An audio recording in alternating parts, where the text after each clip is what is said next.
En 18 heures de live sur Kick, MrBeast a levé plus de 12 millions de dollars pour des projets d'accès à l'eau potable à travers le monde, un record de dons sur une plateforme qui vient de diffuser la mort d'un streamer français en direct et qui cache d'autres réalités plus sombres. Mais alors la question se pose, jusqu'où ira Kick dans l'hypocrisie? Le 11 août 2025, la plateforme de streaming Kick annonce l'arrivée du plus gros youtubeur du monde, MrBeast, dans ses rangs pour un live caritatif de grande ampleur. Mais Kick, ce n'est pas n'importe quelle plateforme. Fondée le 1er décembre 2022, Kick est géré par un site de casino crypto en ligne, Stake, établi dans un paradis fiscal Curaçao. Ce Far West du streaming à la modération quasi inexistante, mais promettant de juteux contrats aux créateurs, à l'instar de XQC qui aurait signé un contrat non exclusif autour de 100 millions de dollars sur 2 ans, est un Eldorado pour tous les streamers bannis de Twitch et autres personnalités aux casseroles nombreuses. Dans une enquête en 2024, Mediapart a documenté des lives où des personnes vulnérables, y compris handicapées, étaient humiliées ou violentées en direct pour générer de l'audience et des dons. Aujourd'hui, sur la plateforme, le public a pu assister à la mort en direct du streamer Jean Pormanov, suivi par plus de 500 000 personnes. Il est mort à 46 ans dans des conditions encore floues, retrouvé chez lui après un dernier live marqué par 10 jours de torture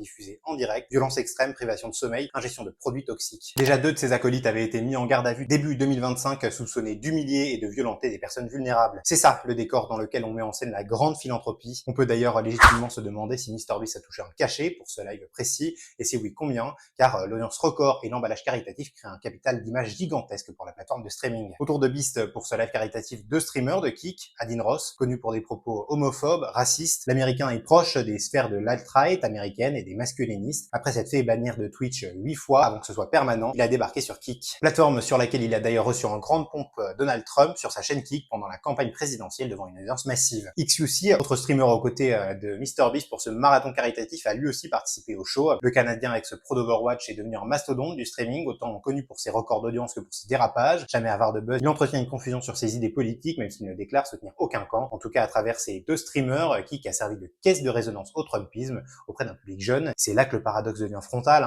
car soutenir Trump, c'est soutenir une politique qui a méthodiquement sacrifié l'humanitaire. Dès 2018, la Maison-Blanche propose des coupes d'environ 30 à 35% dans le budget affaires internationales, retire totalement le financement américain à l'UNRWA, à destination des Palestiniens. En 2025, on change d'échelle, l'aide extérieure est complètement gelée, puis l'USAID est démantelée. Une étude publiée récemment dans The Lancet Global Health projette jusqu'à 14 millions de morts supplémentaires sur 5 ans si ces coupes perdurent. Sur le terrain, des reportages montrent déjà des rations réduites et des scènes de violence autour de la nourriture dans des camps de réfugiés. On ne parle pas d'opinion, ici on parle d'effets mortels de ces politiques, et c'est avec ces gens qui ont soutenu cette politique qu'on met en scène une levée de fonds pour réparer l'humanitaire dans une hypocrisie générale. Alors dites-moi ce que vous pensez de la manœuvre de Kick sur l'humanitaire et de Beast, et n'hésitez pas à vous abonner pour suivre toute l'actualité des médias.